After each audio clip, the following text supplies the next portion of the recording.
কি কিছুই না খেয়ে উঠে পড়লেন যে? না, খেতে ভালো লাগছে না। মুখে সবকিছু কিরকম যেন বিস্বাদ বিস্বাদ লাগছে। তাহলে রাজবৈদ্যকে খবর পাঠাই। আরে রাজবৈদ্যকে খবর পাঠিয়ে কি হবে? সেই তো দেবে কটা তেতো পাঁচন। তবুও আমি খবর পাঠাবো। শুনুন, আজ আর রাজসভায় যেতে হবে না। রাজসভায় না গিয়ে বরং একটু বিশ্রাম নিন।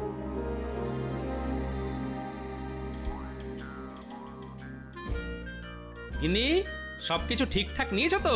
হ্যাঁ গো বাবা, হ্যাঁ সবকিছু বারবার মিলিয়ে দেখে নিয়েছি। হ্যাঁ হ্যাঁ, সবকিছু ভালো করে দেখে নাও। দেওঘর জায়গাটা তো আর ঘরের কাছে নয় যে কিছু ভুলে গেলেই এক ছুট্টে গিয়ে নিয়ে আসা যাবে। হ্যাঁ গো, জায়গাটা খুব ভালো, তাই না? কি করে বলবো বলো তো, আমি তো আর এর আগে কখনো যাইনি। তবে শুনেছি খুব স্বাস্থ্যকর জায়গা। শুধু খাও দাও আর বাবা শিবের মাথায় জল ঢালো। শোনো, কাল খুব সকালেই গরুর গাড়ি চলে আসবে কিন্তু। আমার যে কি আনন্দ হচ্ছে না, কি বলবো। তোমার আনন্দের জন্যই তো এত খরচ করে অতদূর যাওয়া গিন্নি। চলো চলো চলো, এখন খেতে দেবে, চলো তাড়াতাড়ি খেয়ে শুয়ে পড়তে হবে। হ্যাঁ, কাল তো আবার এই কাক ভরে উঠতে হবে।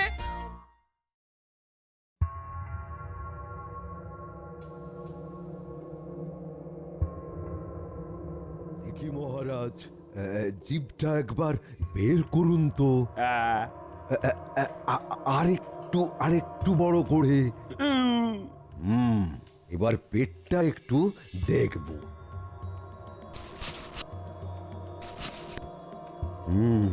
কেমন বুঝলেন রাজবৈদ্য মশাই? না না না না না, তেমন ভয়ের কিছু নেই। পেটে বায়ু আর ওই অম্বলের কিছু উদ্রেক হয়েছে বটে, তবে কদিন ওই ওষুধ খেলেই সেরে যাবে। আমি তাহলে এখন আসি মহারাজ। হ্যাঁ হ্যাঁ, এসো। আচ্ছা রানীমা, মহারাজের এই অরুচি ভাবটা কবে থেকে? এই তো কদিন হলো কিচ্ছু খেতে চাইছেন না, আর না খেয়ে খেয়ে শরীর দুর্বল হয়ে পড়ছে। মেজাজটাও কদিনে একটু খিটখিটে হয়ে গেছে। চিন্তা করবেন না, আজ থেকে আমি মহারাজের সব দায়িত্ব নিয়ে নিচ্ছি। তো দায়িত্ব নিয়ে তুমি কি আমার মুখের বিস্বাদ ভাবটা দূর করতে পারবে? পারবো মহারাজ। কি করে? রানীমা, আমার মনে হয় মহারাজ অনেকদিন এক হাতের রান্না খেয়ে যাচ্ছেন, তো তাই হয়তো মুখে খাবার এখন বিস্বাদ লাগছে। কথাটা খুব একটা মন্দ বলনি। সেই তো শুকনো ডাল ঝাল কিংবা পোস্ত পুঁই চচ্চড়ি আর ঝোল, অন্য কিছু পদ রান্না হলে হ্যাঁ মুখে হয়তো ভালো লাগতো। কিন্তু আমাদের রান্নার ঠাকুর তো এর বেশি কিছু জানেন না। চিন্তা করবেন না রানীমা, একেবারেই চিন্তা করবেন না। আপনি বরং পুরনো রান্নার লোককে কিছুদিন ছুটি দিয়ে দিন। তার বদলে আমি খুব করিতকর্মা দুজনকে এনে দিচ্ছি। ওহ, যা রাঁধে না কি বলবো! বিরিয়ানি, কাবাব, কোফতা, তারপর আরো কত সাহেবি পদ, চপ, কাটলেট, স্যুপ। তাহলে আর দেরি করছো কেন? কালই ওদের নিয়ে এসো।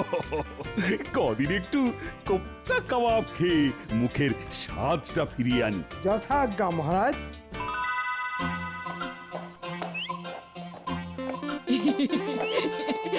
বলি কত দিন বাদে কৃষ্ণনগর থেকে বেরোলাম বলে তো।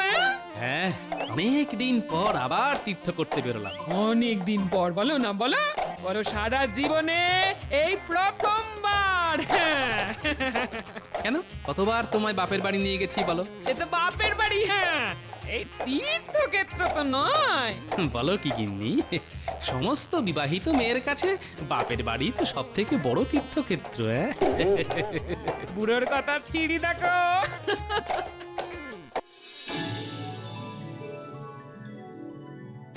জয় মা, জয় মা, জয় মা। সবকিছু ভালোই ভালোই মিটে গেলে আমি তোকে জোড়া পাঁঠা দেবো মা।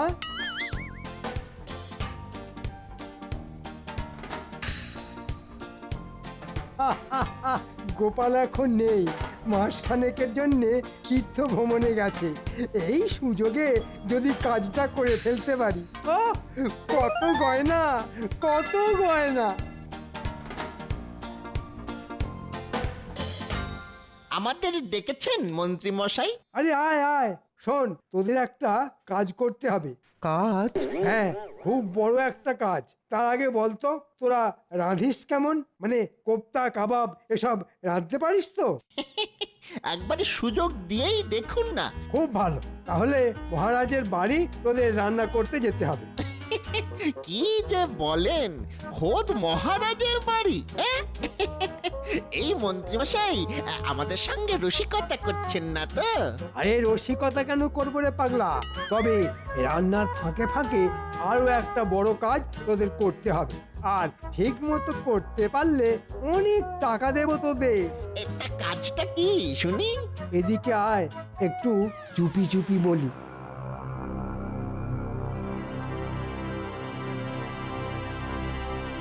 ইরে, ঠিকঠাক করতে পারবি তো?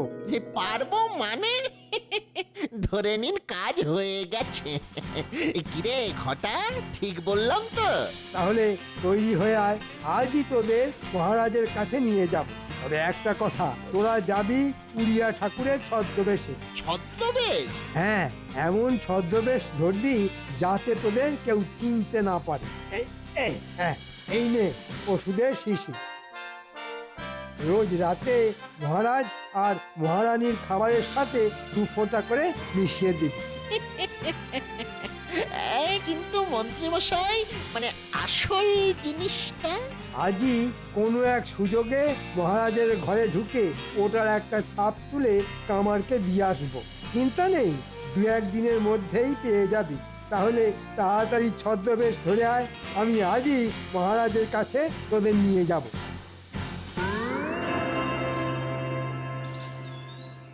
ভেতরে আসবো মহারাজ? এসো এসো। মহারাজ, এরা হচ্ছে সেই রান্নার লোক। এই মহারাজকে প্রণাম কর, প্রণাম কর। পেনামো হই রাজামশাই, পেনামো হই। নামটা কি? আগে মই জগন্নাথও আছি, আরে কেদারনাথও আছি। তা কোপ্তা কাবাব এসব রাঁধতে পারবে তো? খুব পারিব মা জননী, একেবারে সুযোগ দিউনি পড়া। তোমরা কি বাঙালি নও? ঠিক ধরেছেন রানীমা, এরা উড়িষ্যার লোক। অল্প অল্প বাংলা বুঝতে পারলেও একেবারেই বলতে পারে না, তাই বেশি কথা বলতেও চায় না। এ কথা তো ঠিক আছে পড়া। তবে খুব ভালো, একেবারে হাত চেটে খাবেন। ঠিক আছে, রান্নার লোককে আজই ছুটি দিয়ে দিচ্ছি। এরা তাহলে কাল থেকেই আসুক। তা মাইনে কত নেবে? ও নিয়ে কোনো চিন্তা করবেন না মহারাজ। দুবেলা দুমুঠো খেতে দেবেন, আর রান্না খেয়ে খুশি হলে কিছু বকশিস দেবেন। ব্যাস, এতেই ওরা ধন্য হয়ে যাবে। এ কথা তো ঠিক আছে পড়া। এ পেন নামো রাজামশাই, পেন নামো মা জননী। ভগবানা কইছেন মুই বড় না, আমার প্রস্তাব তো বড় আছে। জয় জগন্নাথ। আমরা তাহলে এখন আসি মহারাজ। এসো এসো। নিন, খেয়ে নিন। এনেছো? দাও দাও দাও। সকালের রান্না কেমন হয়েছিল? খুব ভালো। কোপ্তাটা খেয়ে মুখটা যেন ছেড়ে গেল। তা জগন্নাথ, এই বেলা কি রেঁধেছো বাবা? ওই খাসিরও মাংস আর লুচি আছে পড়া। খুব গন্ধ ছেড়েছে দেখছি। বুঝলে রানী, এরকম খাবার পেলে আমার মুখের স্বাদ দুদিনেই ফিরে আসবে মনে হচ্ছে। যাও, তোমরা এখন এসো। নিজের ঘর যাচ্ছি দেওঘর, সেখানে শুধু ভালো মন্দ খাবো আর আরাম করে ঘুমোবো। কি গিন্নি, শুনলে তো কেমন মুখে মুখে পদ্য বানিয়ে ফেললাম?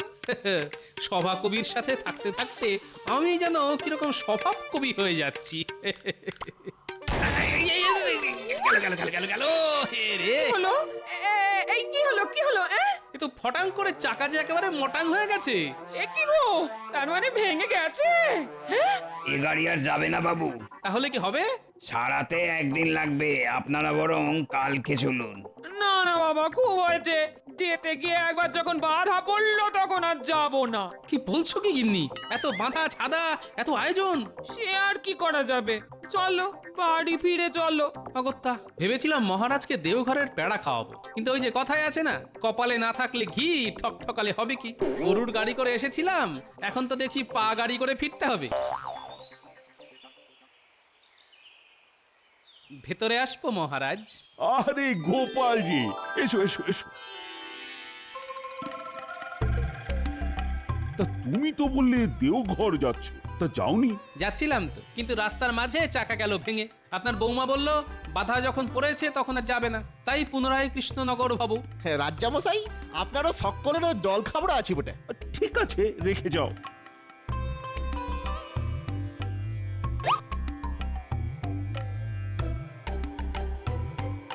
মহারাজ, এরা কারা? আপনার পুরনো রান্নার লোক কোথায় গেল?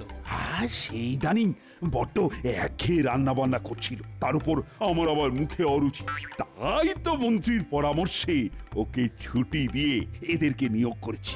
বুঝলে গোপাল, এরা কিন্তু বাঙালি নয়, উড়িষ্যাবাসী। না মহারাজ, কাজটা একেবারেই ঠিক হয়নি। আহ, দেখো গোপাল, আমি কি করব না করব সেটা আমার ব্যাপার, সব ব্যাপারে না গলিও না তো। যাও যাও, এখন তুমি আসতে পারো। বাবা, 2 দিন ছিলাম না, তার মধ্যেই মন্ত্রী মহারাজকে হাত করে পরামর্শ দিতে শুরু করে দিয়েছে। না, ব্যাপারটা একটু গোলমেলে লাগছে। আরে, মন্ত্রী মশাই কামার সালে কেন? মন্ত্রী মশাই, মন্ত্রী মশাই, শুনছেন? আরে গোপাল যে এত তাড়াতাড়ি ফিরে এলে যে? আপনার জন্য বড্ড মন খারাপ করছিল, তাই ফিরে এলাম। তা আপনি এই সময় কামার সালে কি করছিলেন? কি করছিলাম? হ্যাঁ হ্যাঁ, তাই তো, কি করছিলাম? ও হ্যাঁ হ্যাঁ, মনে পড়েছে। বঁটি সারাতে দিতে এসেছিলাম। চলি গোপাল, একটু কাজ আছে, কাল রাজসভায় দেখা হবে। মন্ত্রী মশাই আমাকে দেখে চমকে উঠে এমন তড়বড়িয়ে চলে গেল কেন? ওর মাথার মধ্যে আবার কোনো দুষ্টু বুদ্ধি খেলছে না তো?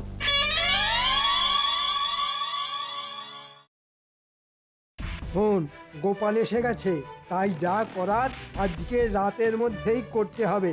সে না হয় দেখবো, কিন্তু আসল জিনিসটা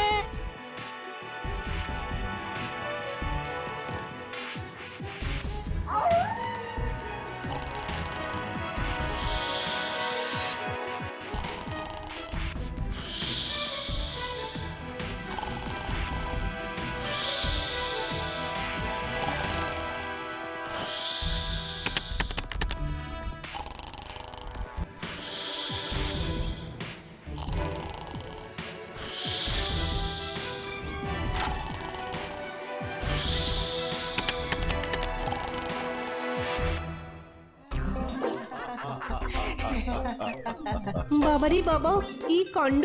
গোপালের ভারে গরুর গাড়ি লন্ড ভন্ড।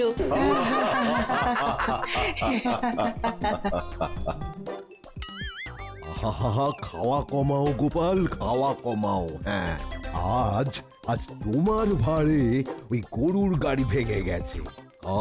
কাল হয়তো ওই মহারাজের সাথের রথ, সেটাও ভেঙে যাবে। হ্যাঁ,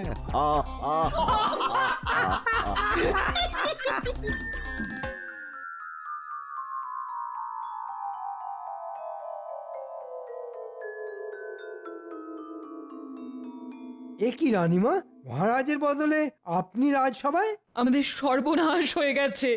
কাল রাতে সিন্ধুক থেকে সমস্ত গয়না গাটি মোহর, এমনকি আমাদের বিয়েতে পাওয়া মূল্যবান উপহার সব চুরি হয়ে গেছে। সে কি?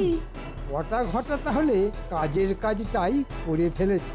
মহারাজা এতটাই ভেঙে পড়েছেন যে পাথরের মূর্তির মতো স্থির হয়ে বসে আছেন, কোনো কথাই বলছেন না সকাল থেকে।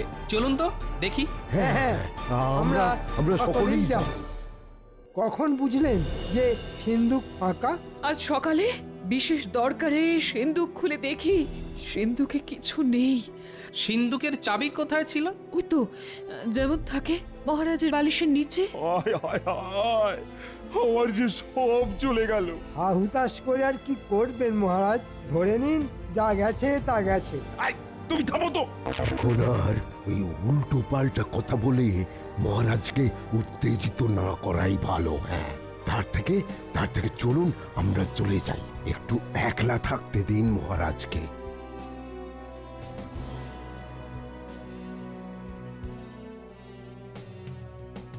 তুমি একটা কিছু করো গোপাল, যেমন করে পারো হারিয়ে যাওয়া জিনিসগুলো এনে দাও। সে না হয় আনবো, কিন্তু আমি ভাবছি চাবি বালিশের তলায় থাকা সত্ত্বেও সিন্ধুক থেকে কি করে সব জিনিস উধাও হয়ে যায়। আচ্ছা রানীমা, চাবিটা একটু দেখতে পারি? চাবির গায়ে কি সব যেন লেগে আছে না? হুম, এ তো মাটির দাগ। কিছু বুঝলে গোপাল? পুরোটা এখনো বুঝে উঠতে পারছি না। ঠিক আছে, দেখছি।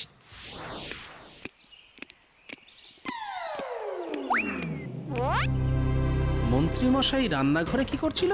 রান্নাঘর থেকে বেরিয়ে মন্ত্রীমশাই কাপড়ে ঢেকে কি একটা নিয়ে চলে গেল না?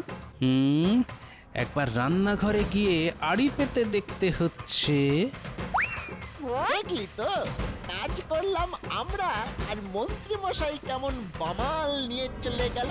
এখন ভালোই ভালোই আমাদের ওই পাওনা গন্ডাটা পেলেই সব দিক রক্ষে। হ্যাঁ, উড়িষ্যার লোক পরিষ্কার বাংলায় কথা বলছে, আর গলা দুটো কেমন যেন চেনা চেনা লাগছে। না, ব্যাপারটা দেখতে হচ্ছে। কি গোপাল দাদা, খবর কি? শোনো, আমাকে একটা নকল চাবি বানিয়ে দিতে হবে। সে না হয় দেব, তার জন্যে তো আসল চাবিটা আনতে হবে। একান্ত না আনতে পারলে কাদা মাটিতে চাবির ছাপ আনতে হবে। তাহলে মনে হচ্ছে আমি ঠিক রাস্তাতেই এগোচ্ছি। এই জন্যেই মহারাজের চাবিতে কাদার দাগ লেগেছিল। তাহলে আরেকটু এগিয়ে দেখি। সে না হয় এনে দেব, কিন্তু মজুরি কত নেবে? 12 আনা। সে কি, মন্ত্রী মশাই যে বললো একদিন আগেই 8 আনা দিয়ে নকল চাবি বানিয়ে নিয়ে গেছে। না না গোপাল দাদা, মন্ত্রী মশাই ভুল বলেছেন। আমি সত্যি বলছি, 12 আনাই নিয়েছি। দেখুন, এই যে এখনো ছাপটা পড়ে আছে। এটাই তো মনে হচ্ছে মহারাজের সিন্দুকের চাবির ছাপ। ঠিক আছে, 12 আনাই দেব, আর কালকে এসে ছাপটা দিয়ে যাব। তাহলে চোর কে, কার নির্দেশে চুরি হয়েছে, কিভাবে আসল চাবি থেকে নকল চাবি বানানো হয়েছে, সবই জলের মতো পরিষ্কার হয়ে গেল। কিন্তু হাতে নাতে ধরবো কি করে? এসে গেছে, মাথার মধ্যে বুদ্ধি এসে গেছে। তাহলে কাজে লেগে পড়ি। এক্ষুনি একবার মহারাজের কাছে যেতে হবে।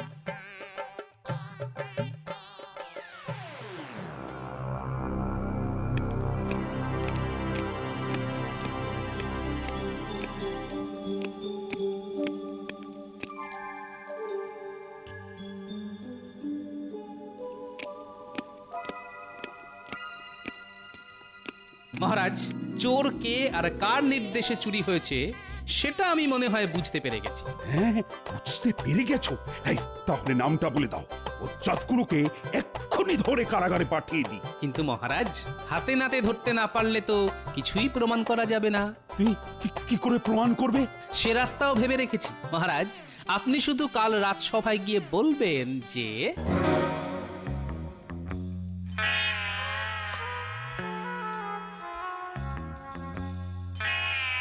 আজ কেমন আছেন মহারাজ? ভালো ভালো, অনেকটাই ভালো।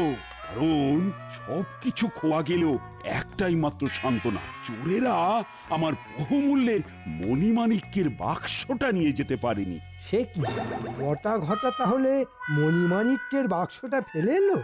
বাহ বাহ, এ তো খুব ভালো খবর। শুধু ভালো খবর বলে বসে থাকলেই চলবে না।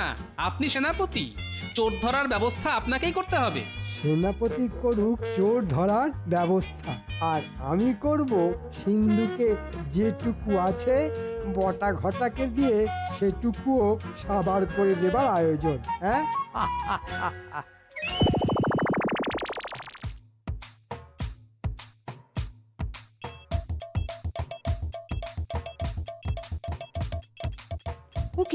ও কি গোপাল, ওটা কি এনেছো? এটা একটা চিনি ভর্তি বাক্স, আর বাক্সের তলায় আছে ছোট একটা ফুটো। হ্যাঁ, এটা দিয়ে কি হবে? আগে ইঁদুর ধরার কলের মতো এটাই তো চোর ধরার কল। আজ রাতে যদি মণিমাণিক্যের লোভে চোর এসে এই বাক্সটা নিয়ে পালায়, তাহলে কাল সে ধরা পড়বেই পড়বে। নিন রানীমা, সিন্দুকটা একবার খুলুন, বাক্সটা রেখে দিয়ে চলে যায়।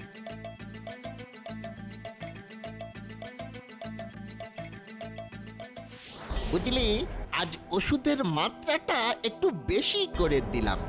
রাজা রানী খাবে আর মরার মতো ঘুমোবে।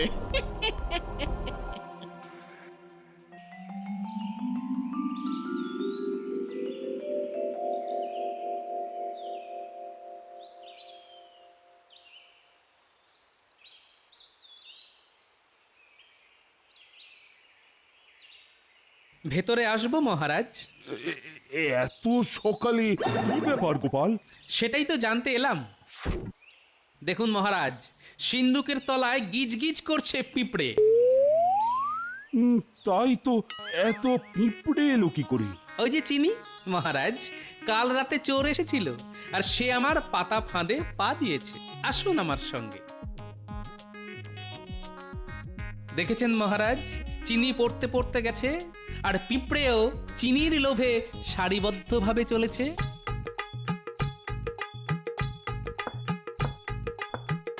কে রে? ওরে বাবা রে বাবা! মহারাজ, এরাই হচ্ছে আসল চোর আর বাক্সটা আছে এই ঘরেই।